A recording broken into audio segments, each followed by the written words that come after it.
جو عظیم شہداء کے لواحقین ہیں اور زیارت کے جو باشعور اور غیرت مند دلیر پشتون بھائیو، السلام علیکم۔ آج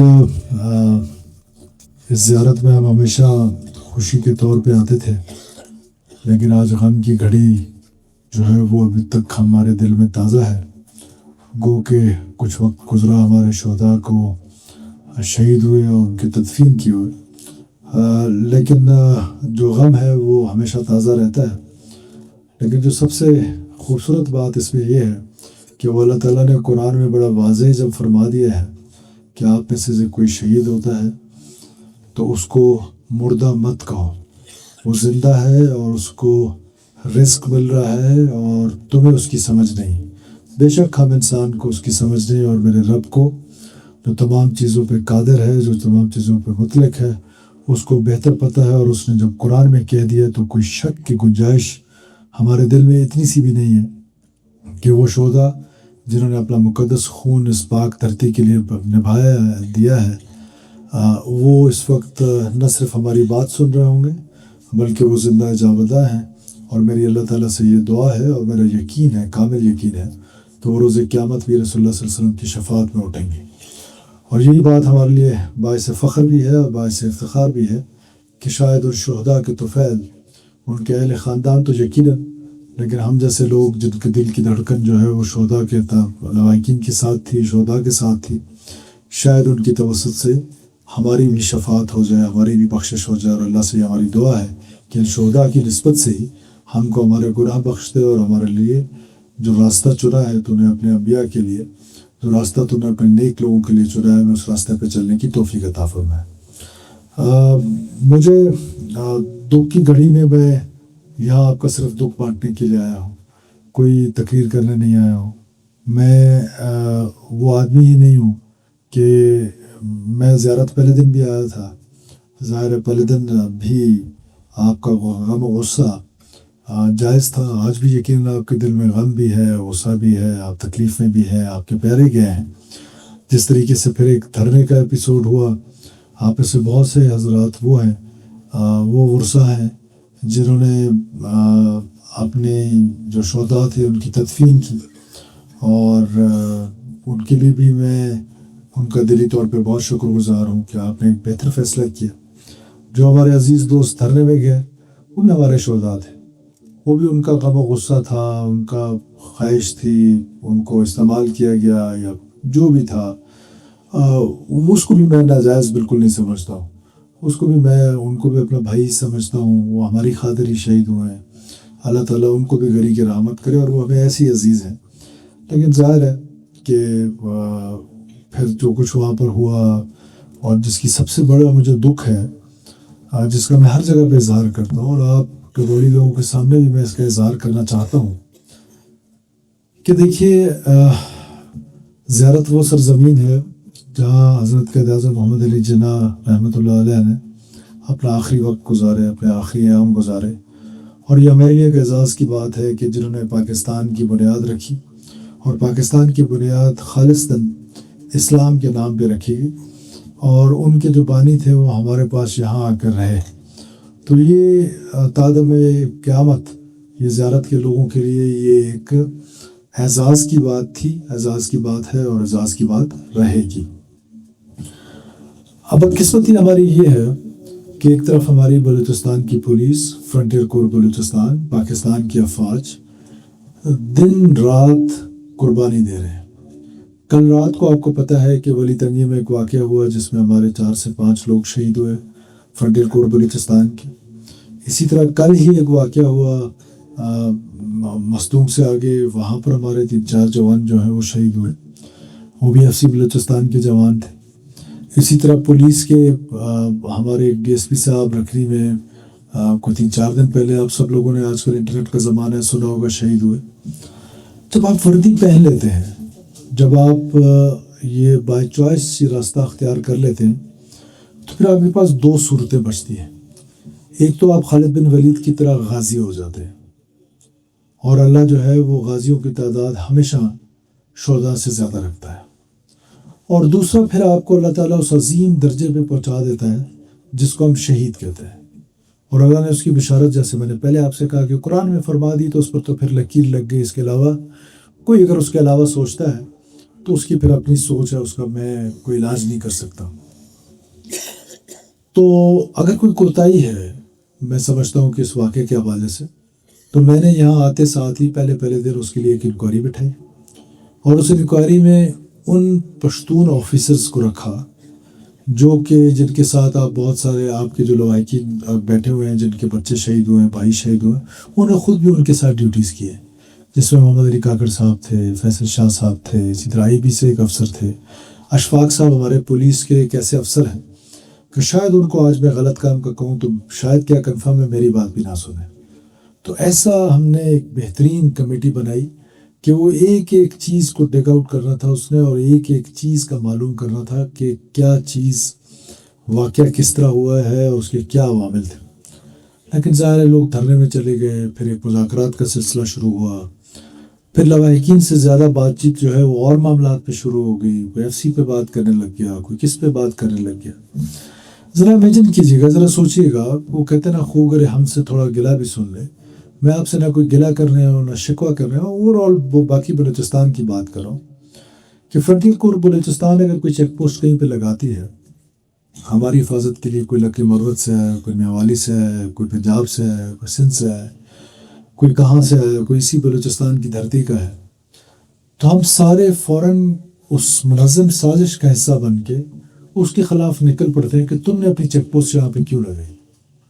اس کے مقابلے میں جب ٹی ٹی پی، جس کا دین سے کوئی تعلق نہیں، اور اس کی بشارت بھی بہت پہلے 1400 سال پہلے کر دی گئی تھی کہ ایک جماعت ایسی آئے گی کہ جنہوں نے بظاہر اسلام کا لبادہ اوڑا ہوگا اور وہ خوارجی ڈکلیئر کیے جائیں گے. وہ خوارجی ہوں گے، ان کا دین سے کوئی تعلق نہیں ہوگا، اور وہ خارجی ہیں.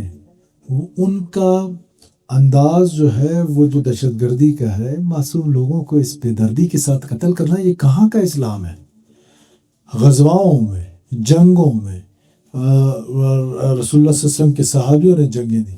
آپ نے دیکھا اس بے دردی سے کہ انہوں نے اس طرح قیدیوں کے بارے میں کیا حسن سلوک بتایا. چلو جنگ کے دوران تو شہید ہوئے، اس کے بعد کیا رسول اللہ صلی اللہ علیہ وسلم نے کیا حسن سلوک بتایا کہ قیدیوں کے ساتھ کیا سلوک، کہ کوئی ایک تعلیم دے دے تو اس کو چھوڑ دیا جائے گا. اور دوسرا ایک اور شرط تھی، علماء کرام بیٹھے ہوئے، وہ میرے ذہن سے اس وقت نکل گئی. تو مقصد یہ تھا کہ ان سے حسن خلوق کے ساتھ پیش آنے کا حکم ملا ہے ہماری دین میں. تو ان کا میرے بھائیو دین سے کوئی تعلق نہیں. لیکن جو ہی وہ اپنا کیمپ لگاتے ہیں تو ہمیں سے کوئی جو ہے وہ اس کو کنڈیم کرنے کے لیے، اس کو وہ کرنے کے لیے، آپ تو عام لوگ ہیں، میں آپ کی بات نہیں کر رہا ہوں، جو لیڈران صاحبان ہیں، میں خاص طور پہ ان سے مخاطب ہوں کہ ان کے بارے میں تو ایک لفظ منہ سے نہیں سنا.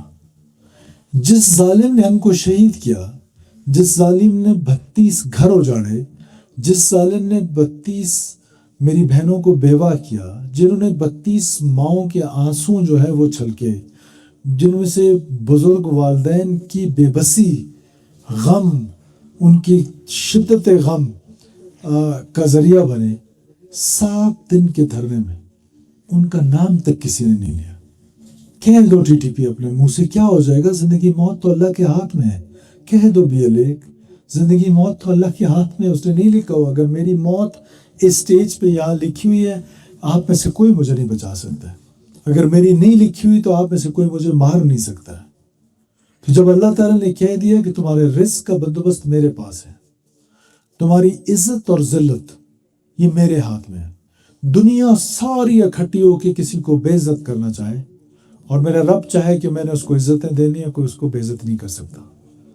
دنیا ساری چاہے اکٹھے ہو کے کہ ہم نے اس کو عزت دینی ہے اور میرا رب چاہے کہ میں نے اس کو بے عزت کرنا ہے، تو میرا خیال ہے کہ اس کو پھر کوئی عزت نہیں دے سکتا. اور پھر اسی طرح موت کے بارے میں بڑا واضح کہہ دیا ہے کہ تمہاری زندگی اور موت کا اختیار اللہ تعالیٰ نے اپنے پاس رکھا ہے.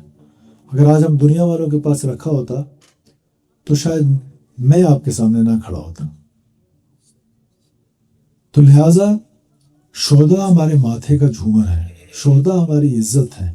ان کے لواحقین میرے لیے، کیونکہ میں نے اپنے گھر سے میرے بھائیوں 380 سے زیادہ جنازے اٹھائے ہیں، میں نے اپنے عزیزوں کو اٹھایا ہے. میرے ہم نے اپنے ایک عزیز کو اٹھایا, اس کا صرف گردہ دفنایا ہم نے, وہ بم دھماکے میں اس کو شہید کر دیا گیا. 13 لوگ میرے ایک ساتھ ایک بم دھماکے میں شہید ہوئے. تو میں خود 16 اسیسینیشن اٹیمپٹس یعنی قتل کے اٹیمپٹس میں بچا ہوں. تو مجھے اندازہ ہے آپ کی دکھ کا, آپ کی تکلیف کا, جو آپ سے پیارے گئے ہیں. لیکن یہ راستہ, یہ ریاست, یہ ڈیوائن اسٹریٹجی ہے, یہ اللہ تعالیٰ کی خصوصی کرم نوازی سے یہ ریاست بنی. اور آپ کے بزرگوں نے تو اس ریاست کے بنانے میں ایک بہت اہم کردار ادا کیا. آج وہ وقت آیا ہے کہ اس ریاست کو بچانے میں اپنا کردار ادا کریں. منظم سازش کے تحت, جیسے میں پہلے کہہ رہا تھا, کہ ایک طرف تو شہید ہمیں کیا جاتا ہے, میرے پولیس کے جوانوں کو, فرنٹیئر کورٹ, فوج, سویلینز, معصوم شہری جو بسوں پہ سفر کرتے ہیں. کب یہ ہماری بلوچ پشتون روایت رہی کہ مسافروں کو قتل کر دو, قیدیوں کو قتل کر دو؟ کب یہ ہمارا, کہاں ہم نے یہ روایت سنی؟ میرے بزرگ تشریف فرمائے یہاں پر, کب ہم نے یہ روایت سنی کہ عورتوں کو مار دو, بچوں کو مار دو؟ مستقل کے اندر آپ نے دیکھا بس سے اتار کے عورت ساتھ ہوتی تھی, دشمنیاں ہوتی تھیں. جب عورت ساتھ ہوتی تھی تو لوگ بندوق سائڈ پہ کر لیتے کہ یار آج اس کے ساتھ عورت ہے, میں اپنا بدلہ کر لے لوں گا. ساری روایات کو پس پش ڈال دیا گیا. ہماری ساری جو غیرت تھی اس کو پس پش ڈال دیا گیا. اور ہم پر حملہ آور ہوئے کہ ہم اپنا اسلام لے کر آ رہے ہیں. اس کا اسلام سے کوئی تعلق نہیں ہے. اسلام ہم ٹھیک ٹھاک قسم کی یہاں زیارت میں پریکٹس کرتے ہیں, یہاں پاکستان میں پریکٹس کرتے ہیں. ہم اپنے مسجد جانے میں آزاد ہیں. آج پوچھو ان ممالک سے کہ ان کا کیا حال ہے کہ جہاں پر وہ اذان نہیں سن سکتے. میں خود غیر ملک جاتا ہوں, اذان سننے کو کان ترس جاتے ہیں کہ واپس آ کے جو سب سے اچھی چیز لگتی ہے ادھر اذان کی آواز آتی ہے. تو لہٰذا ان کا دین اسلام سے کوئی تعلق نہیں.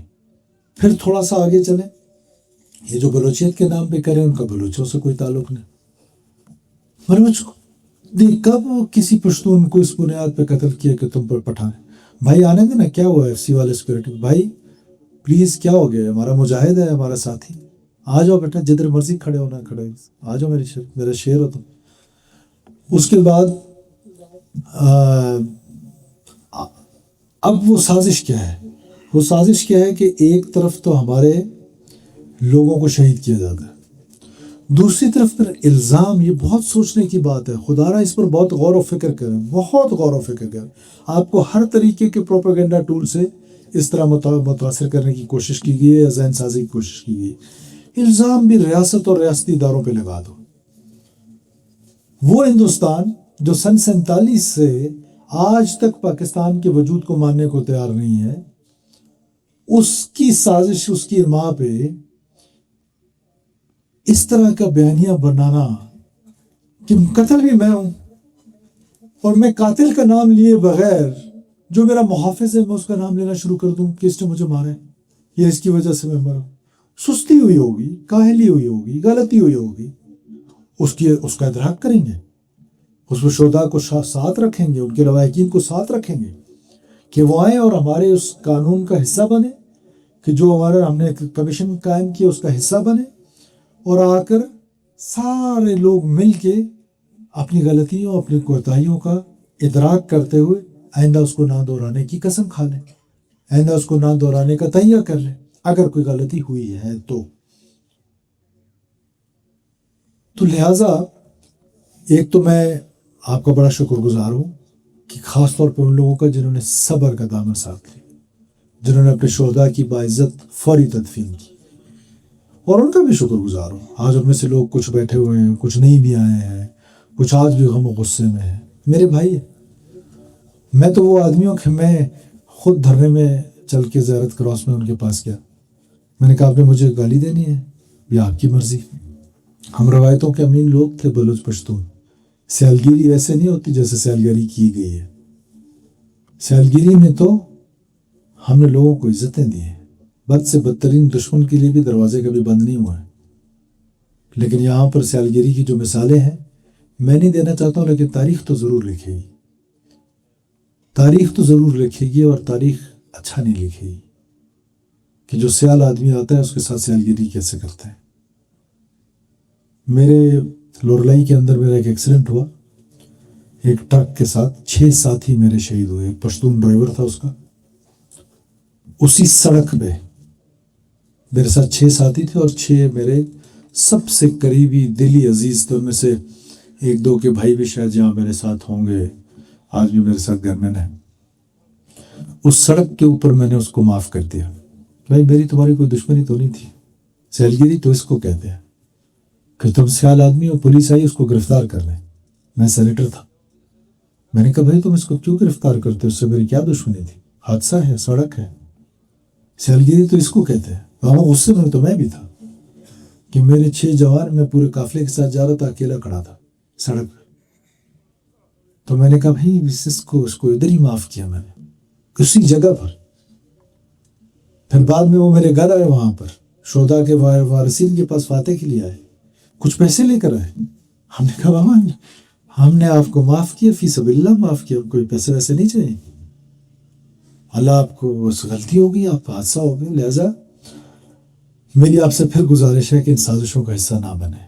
پاکستان ہے تو ہم ہیں، پاکستان کی افواج ہیں تو ہم ہیں. ہم نے ابھی دیکھ لیا کہ ہمارے ہمسایہ ممالک جو بہت ترقی میں ہم سے آگے تھے، بڑی بڑی بلڈنگز، بڑی بڑی سڑکیں، بڑے بڑے سرمایہ کاری، بڑی دنیا، وہاں کے سیر سپاٹے، آج ان کا کیا حال ہے؟ صرف فوج نہیں تھی نا. آج پاکستان کی فوج ہے تو ہم ہیں. پاکستان کی منظم فوج ہے تو پاکستان کی سرحدوں کی حفاظت ہو رہی ہے. پاکستان کو جو انٹرنل تھریٹ ہے، جو اندر سے تھریٹ ہے، ان کی حفاظت ہو رہی ہے. تو ہم نے اس سازش کا حصہ کسی صورت نہیں بننا. لواحقین کی خدمت، لواحقین کی خیالداری، لواحقین کے ساتھ اظہار یکجہتی. سرفراز بگٹی کی 2 حیثیتیں ہیں. ایک چیف منسٹر کی میری حیثیت ہے، بہت عارضی سی، 2 دن ہے، 4 دن ہے، 6 دن ہے، 6 مہینے ہے. اس کی کوئی حیثیت ہی نہیں ہے.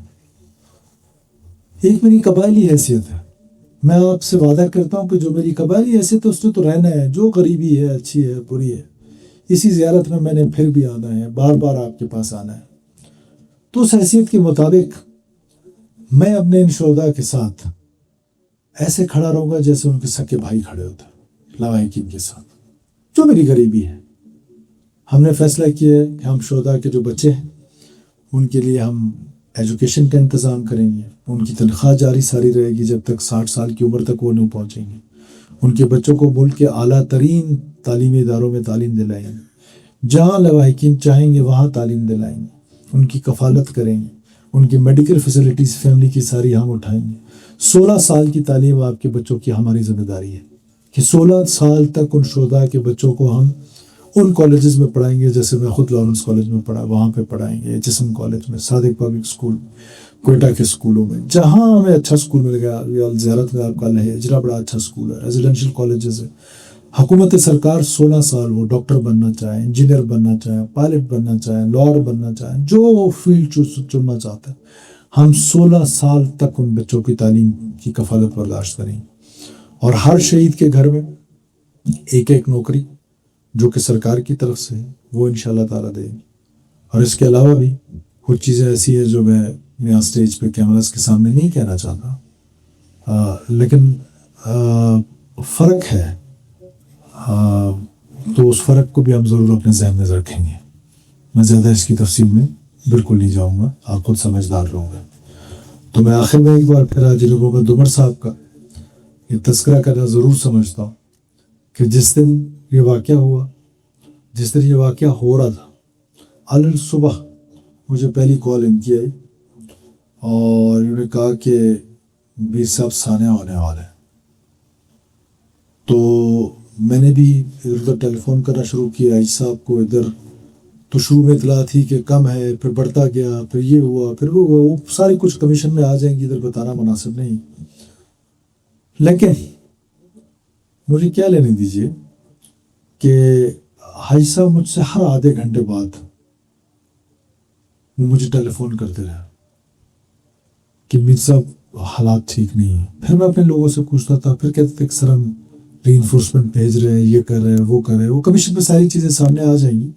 کسی کی کوتاہی ہوگی، میرا آپ سے وعدہ ہے کہ میں معاف نہیں کروں گا. میرے لیے وہ 32 لوگ ایسے تھے جیسے میرا اپنا چھوٹا بھائی آفتاب تھا. اس کے درمیان اور ان کے درمیان کوئی فرق نہیں ہے. میں یہ اللہ کو حاضر ناظر جان کے کہہ رہا ہوں، باوضو کھڑا ہوں.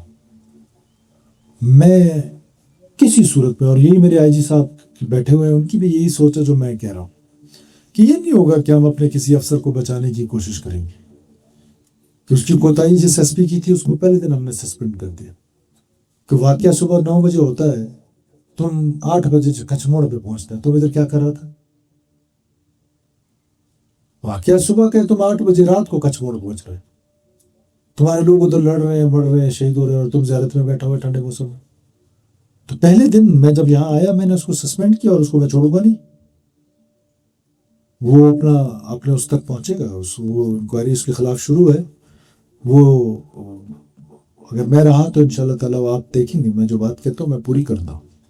میں نے جھوٹا وعدہ زندگی میں پہلے کیا، نہ آئندہ کروں.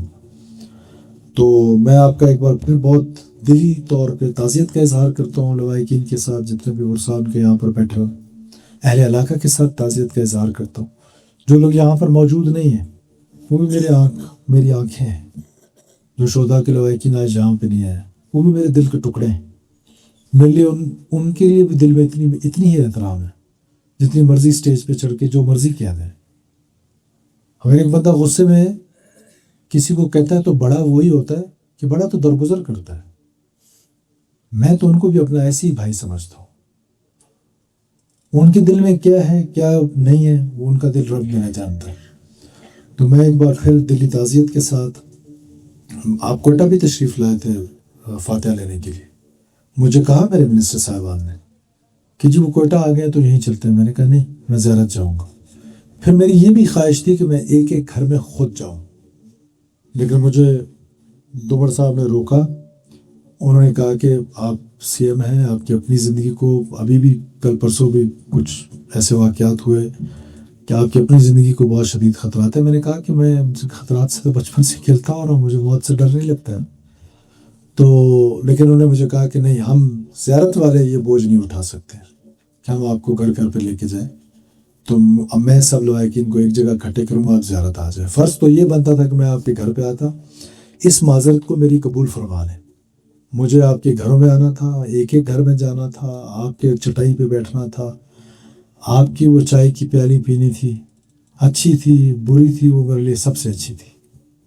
ادھر میں آپ کا آ کے غم بانٹتا، لیکن میں آپ کے غم میں ساری زندگی آپ کے ساتھ رہوں گا. یہ بحیثیت ایک بلوچ آپ سے وعدہ ہے. میرے دروازے آپ کے لیے ہمیشہ کھلے رہیں گی. کوئی مسائل ہوتے ہیں، تکلیفیں ہوتی ہیں، میں چیکس اپنے ساتھ لے کر آیا ہوں، ظاہر ہے، لیکن اس کا ایک سرکاری پروسیجر ہے. ریلیزز ہم نے کر دیے ہیں.